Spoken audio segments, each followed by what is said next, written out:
All right, so how is this all going to come together? We've talked about how it, what they need to make it happen, okay? At some point, what we're going to need to do is we're going to need to come up with, well, what's the system? How are we assessing this? Okay, what's the process? Okay, so this is why all these things come together to create a performance management system. Okay, it's a system. It's a process from end to end. Okay, so what we need to do is make sure that we've documented this. Okay, so that then we can measure back to it. They know what to expect. There's a point of reference, and we can work out how well or how badly we're going at any given point in time. Okay. Now, we don't want to do this on the fly. We don't want to do it by guess. What we need to do is make sure it's documented and well placed out there. All right, so the reasons we do it is, first of all, so we can accurately measure. Okay, one of the main points is it has to be accurate. Okay, I need to be able to find accurate information. If someone does something, I need to know what it is, and I need to be able to measure someone else in a similar role being able to, get whatever it happens to be. Whether it's our sales, whether it's attendance, whether it's a strike rate, whatever it happens to be, we need to make sure it's an accurate system so everyone gets measured by the same tool and it always works. The reason we have that is to identify employees or an employee or employees that are demonstrating exceptional performance. Okay, so we need to be able to measure. Okay, and what we're saying there is that is it underperformance, overperformance, exceptional performance, or whatever it happens to be. So there we go, over or underperform. Okay, we need to know what's happening, or are they just hitting the mark? Okay, now if they're underperforming, what we might start to look at is, well, is that an organisation-wide problem, or is it limited to a person? Because if it's an organisation-wide, or we're seeing the same things occur, is it something that we need to start thinking about from a training perspective across the whole organisation? Have we got it wrong with one person, or have we actually given bad instructions and everyone's out there getting it wrong? And that's when we start talking about organisational learning and development, okay? So thinking about the tactics and strategies that we need to develop in our people and the skills we need for our people to make sure they can do the job. As I say, one person, okay, it might be them. You start getting 10 people doing the same problem, all right, that's probably us, and we need to start to review that. We also need some way to identify any inefficient systems. Okay, so what we also need to do is, identify. That's part of the systems. Okay, and part of the process is maybe when we start to look at it, it's not them, maybe it's the way we do things. Okay, so part of this process is there to identify, well, what's wrong with the systems that we've got people implementing? Are the tools wrong? Is our process wrong? Do we have a weird way of doing things that's not working for anyone? Okay, and once again, if that's there, we can then start thinking about, well, how are we going to change that to get these people back to doing what we need them to do? And we also need to think about, areas for expenditure. Okay, so what that's looking at there is, once again, okay, do we need to spend more money building better tools, providing better platforms, or even, investing in it because it's a great area? If we're doing our performance management, we work out an area is great, getting us a lot of customers. Maybe you want to put a bit of extra capital in there to make it bigger. Okay, if I've got 10 people and they're busy and all they're doing is selling, the only thing that's limiting me selling more is the fact they've only got so many hours in a day. Maybe I need more people. Okay, so if I put more people in there, maybe I can do more business.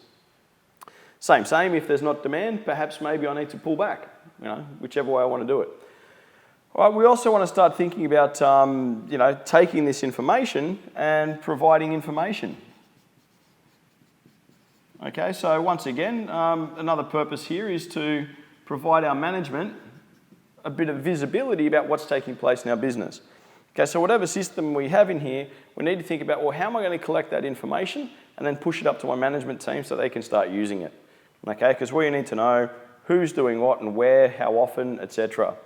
And once we give that to our management, they can start making business decisions across the enterprise, basically to maximize opportunity. That's why we're doing it here. And if we get all of that right, if we make sure everything here happens, okay, it turns into organizational.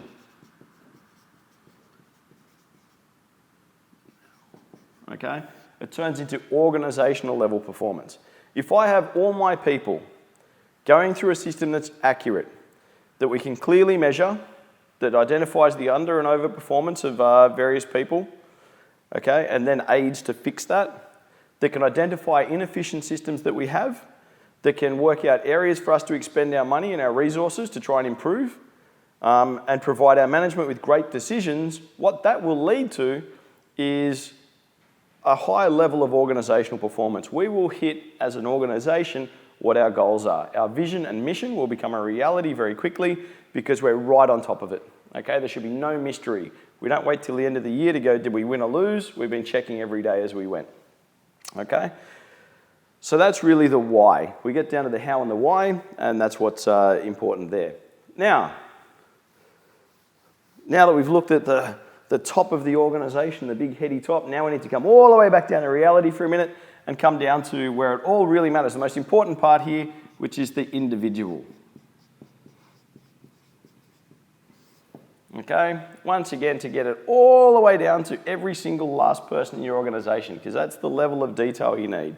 You're not looking by sight, you're not looking at everything, you're looking at the individual. Okay, so a performance plan, okay, sits together with their work plan, so what you're expecting people to do, and that's what should measure your outcomes. Okay, so I know what I need you to do, I come up with a work plan, this is what I want to go out and implement, I come up with the concept of this is how I'm going to measure that, and this is how I'm going to assess you, and what we need to do is form agreement. Okay, so before anything begins, this is when I said it, as I'm allocating the work, I'm sitting down with you and saying, this is what I expect from you at the end. Okay, there's no point me springing this at the end and saying, oh, well, thank you very much for your work today, but actually what I wanted was something different.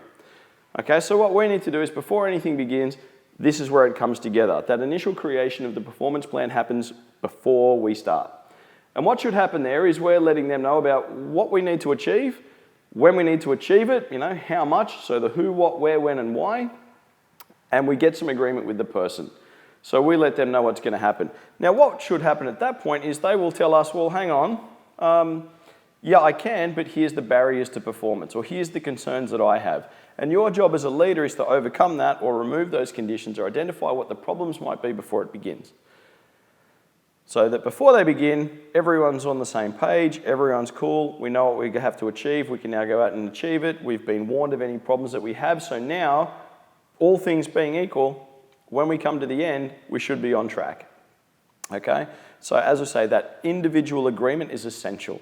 Talk to the person when setting the expectation, say, man, this is what I want you to do, is there anything that's actually going to stop that happening? Oh, yeah, actually, this. Okay, well, great, I probably need to identify that, we're going to need to change things to make sure that impediment's removed. Okay? Individual agreement. Okay? Now what we're also looking to do is to make sure there's a clear link. And that's a clear link between the job role, so what they're supposed to be doing, and the tasks. Okay? So the job and the task. Okay, if I run a coffee shop and I have a guy whose job it is to make coffee, it would be really strange if I set him a task of building the coffee shop. No, his job is a coffee maker, not as a builder. Okay, so we need to make sure that the job you're asking them to do, or the job description, lines up with the task that they're supposed to be doing. Okay, right person, right job, right equipment, etc. We need to make sure there are clear performance standards, okay, so that we know this is what we mean. So if I'm asking you to make me a cup of coffee that's white with sugar and milk, then what we're saying is that constitutes a coffee. And when I ask you to make it for me, I expect to get a cup of coffee that's white with milk and sugar and whatever else the deal was. If I get something back totally different to that because you made me a cup of tea, that's when it's probably not meeting it. So we need some clear definitions, okay? What is it I'm asking for when I'm asking for that coffee? All right? Make sure everyone understands. Can't be any confusion once again. Spelled out, small print, black and white. You're not treating people as stupid. You're making 100% sure that everyone exactly understands what's happening. Okay, so what we now have is we have some very clear standards of what we expect from our people. They know that when we say this, this is what we mean. If we say a cup of coffee, they now know clearly what a cup of coffee is, and they know what the indicators are. That it was hot, that it came in a cup, that it had sugar, that it had milk, whatever it happens to be. Okay, so this is where we detail it out. And once again, it's not about treating people as though they're stupid. It's about making sure that everyone completely 100% has the exact same understanding of exactly what's expected, okay?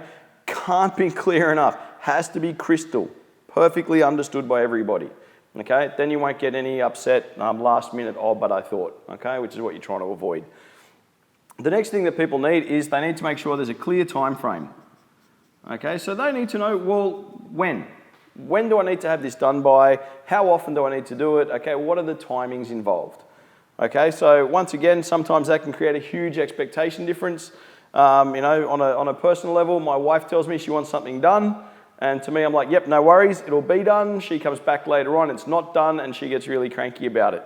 To me, I just made my own time frame. She didn't tell me when she wanted it done by. My view was before I go to bed is probably okay. Her view is that when she asks me to do it, she actually means like now. Okay, so here we have a disconnect, okay? To make sure you've got good performance management, make sure you're all on the same understanding of when. Does it need to be done now, or does it need to be done by close of business, or does it need to be done every hour? When? Okay, so make sure that is really clear once again. And then lastly, we need to identify any training or development needs. Okay, so have we made sure everyone has the skills? Are we building their skills on the job? What development are they going to need to undertake in order to get better at this or to understand it in the first place? Okay. Once again, a very clear schedule of how that needs to work, okay? What you want them to do, what you want them to learn, what skills you want them working on. Do they need a mentor? Do they need a coach? Do they need a buddy? What is it that we want from these people, okay? Setting these things up from the very beginning, okay, when we're starting to do that allocation phase, our big allocation phase that we love so much, that's going to make things work. Before they walk away from you, the expectation on you as a leader or manager is to make sure that they know exactly what's going to happen, what you expect, okay? Because if you don't make clear expectations, you can't be upset when you don't get, clear outcomes, all right? That's on you, not on them. It's up to you to communicate it, not for them to read your mind, okay? So make sure you're giving them all the information you need.